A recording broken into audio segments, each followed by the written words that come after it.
নমস্কার বন্ধুরা, তো আবারও গ্রাম বাংলা চাষির পক্ষ থেকে তোমাদের সবাইকে অসংখ্য ধন্যবাদ। আজ আমি এসেছি আরেকটা ভিডিও নিয়ে এখানে ওল গাছে। আর এখন আছে তোমার আষাঢ় মাস। এই আষাঢ় মাসের আজ প্রায় চলে এসছে শেষের দিকে। আর এখন মানুষ ওল তুলছে। আর আমার যেহেতু ওল গাছ ছোটো ছোটো ওল গাছ লাগানো ছিল, তাই সেই হিসাবে এখন আমি ওল তুলতে পারবো না। এখনও 80-90 টাকা কেজি এখনও বিক্রি হচ্ছে ওল। আর বীজ কিনা ছিল 45-40 টাকা কেজি ওল কেনা ছিল। আর এখন যেহেতু ওল লাগিয়েছি, এখন মানুষ ওল তুলছে, আমি এখন ওল তুলতে পারছি না। আর আমি সেই ওল গাছে এখন জোরের সার দিতে হচ্ছে এখন। কিন্তু শুধু জোরের সার দিলেও হবে না, ওর সঙ্গে পটাশযুক্ত সার দিতে হবে। এখানে আমার প্রায় 10 কাঠা জমি রয়েছে, 10 কাঠা জমিতে প্রায় 22 কেজি সার দিচ্ছি। আর সার দিচ্ছি মানে এখন শুধু সার নয়, কিন্তু সেচ দিতে হবে জমিটা। তার সঙ্গে বন্ধুরা জমিটা পরিষ্কার রাখার চেষ্টা করতে হবে।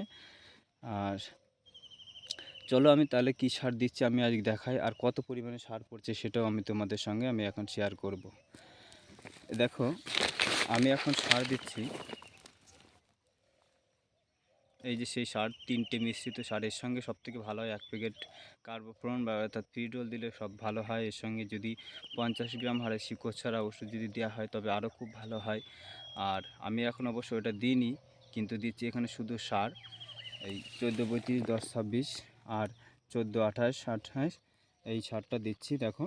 আর এখানে এই টাইমটা এখন এটা দিতে হয় বিকালবেলা।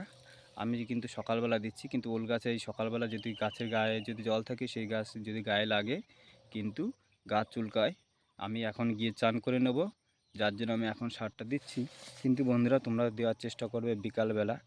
বিকালবেলা দিলে সারা রাতটা সেই সারটা শিশির পড়বে এবং সেই সঙ্গে সারটা তাড়াতাড়ি গলে যাবে এবং ওলের গাছটা ভালো কাজ করবে। কিন্তু আমার সঙ্গে সেই সময়টা নেই বলে আমি এখন এই দিচ্ছি 10টা, 9:30, 9টার দিকে দিচ্ছি। বন্ধুরা, যদি আমার এই ভিডিওটি ভালো লেগে থাকে বা তোমাদের উপকৃত হয়, ওল গাছে কী সার দেবো সেই চিন্তা ভাবনা যদি করো, তাহলে এই সারগুলো দেবে, ঠিক আছে? তাহলে আমার ভিডিওটি একটু সাবস্ক্রাইব এবং লাইক করে কমেন্ট করবে, ঠিক আছে?